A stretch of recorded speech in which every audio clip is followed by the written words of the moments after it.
Yes, my people, as the hot, it don't happen. Breaking news: the Economic Financial Crime Commission, they don't finally arrest Okowa, former governor of Delta State, wey be Atiku running mate. They just arrest her like criminal. My problem is say, now because this man not doing APC, or now because this man a PDP member, because we all know say this EFCC, they don't try to look for one popular man, former governor of Kogi State, Yahaya Bello. Since how many months they never feel arrest this man? Why be say they just look for Okowa once, they never even reach 2 seconds, they don't arrest Okowa? Is EFCC arresting be political? The place say that they select who they arrest. Because these two people, they are former governors of different states. Okowa being the former governor of Delta State, then Yahaya Bello, former governor of Kogi State, under the APC, under the ruling party, under the party when we say Tinubu for become president. Why have they not arrested this man since? Why not talk too much? So just listen to our human rights activist Aisha Yusuf as she threw more light on this topic. This thing, in fact, very dark man need to talk for this matter, so that maybe if we don't talk, nobody will arrest Yahaya Bello. It's bigger than Nigeria. Watch, share, and comment in the comment section. Okowa has been arrested by EFCC. Yes. Sahara reporters have this breaking. Anti-graft agency EFCC arrests Delta ex-governor Ifeanyi Okowa over alleged 1.3 trillion naira diversion. Okowa was arrested on Monday for the alleged diversions of the funds said to be part of the 13% derivative fund earmarked for oil-producing states. Operatives of the Economic and Financial Crimes Commission (EFCC) have arrested former governor of Delta State. By the way, Ifeanyi Okowa was also the running mate to Atiku Abubakar in the last election that happened, the 2023 presidential election. Okowa was arrested on Monday for the alleged diversion of the funds said to be part of the 13% derivation fund earmarked for oil-producing states. Officials say that former Delta governor and former vice presidential candidate of the People's Democratic Party (PDP) was taken into custody at the Port Harcourt division of the anti-graft office. The EFCC spokesman Dele Oyewale also confirmed the detention to the Gazette by telephone. Okowa was alleged to have used his office as governor to loot and acquire assets up to 1.3 trillion naira. Some of the assets included massive shares in UTM, floating liquefied natural gas company, among other investments in the oil sector. The National Bureau of Statistics had reported that the Federation Account Allocation Committee (FAAC) disbursed among the oil-producing states the 13% derivation fund. So yeah, this is where the news stops. And for me, anything that has to do with fighting, corruption, I'm all in for it. If anyone has looted the country, their state, or whatever, they should feel the full wrath of the law. But at the same time, also, I hate selective justice. Why always PDP governors? Why is it that it's only PDP governors that EFCC, knows how to go after? We have Abdullahi Ganduje, the former governor of Kano State, and the one who is currently masquerading as the APC national chairman. He was caught on camera, even though that was during his first tenure. Immunity has lapsed. He was caught on camera, and reported to have collected bribe for in hundreds of thousands of dollars. Also, the Kano State government has come out to put charges against him and said their money was missing.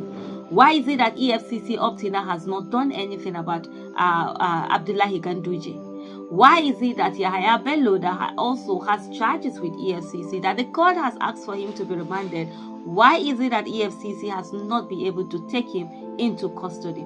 Why does it seem as if EFCC is only strong, only powerful when it comes to these governors who are not in APC or who have not decamped to APC? That's not fair in any way. When we're talking about the rule of law must apply to everyone, and everyone must feel it. If you're going to fight corruption, we cannot do selective fight for corruption. There must be a holistic fight against corruption and ensuring that the monies of the people are safeguarded. I've said it before and I say it again. The south part of this country is the worst governed, with the amount of money that goes to the south and the fact that this is a region that it's not that big, the population is not that much, the local governments are not that much. They should be on the same level with a lot of other countries out there that are doing amazingly well. If you're talking of even things like minimum wage, the minimum wage in the southern states should be at least above 200,000, to say the least. Yet this state collects so much and there's nothing to show for it. Again and again and again, the monies from these states are being looted by the people who govern them and also used recklessly in running election or in showing muscles power all over the place at the detriment of the people. But if we are a nation that say we want the right thing to be done, the process that brings in that right thing must also be right. The right thing must also be done. We cannot have selective justice. We cannot have the rule of law not applying to everybody, but only to some people. So EFCC, it is important that you show honesty in the things that you do, and it must not be the one that all you're doing is witch hunting certain people. At the end of the day, you get into court and you don't get the evidence that is needed to prosecute them. There are a lot of ex-governors, and maybe almost all of them, with the exception of one or two, that should be locked up for what they've been alleged to have done. Follow them all. Follow the due process. Don't allow someone somewhere be the one to dictate to you what you do, and don't allow it to be a witch hunt of an opposition party or someone else. And there are a lot of people, even Akpabio, that is currently the Senate president, he has a EFCC case. Why are those not being revisited? The last time he said he was sick, he needed to fly abroad to have.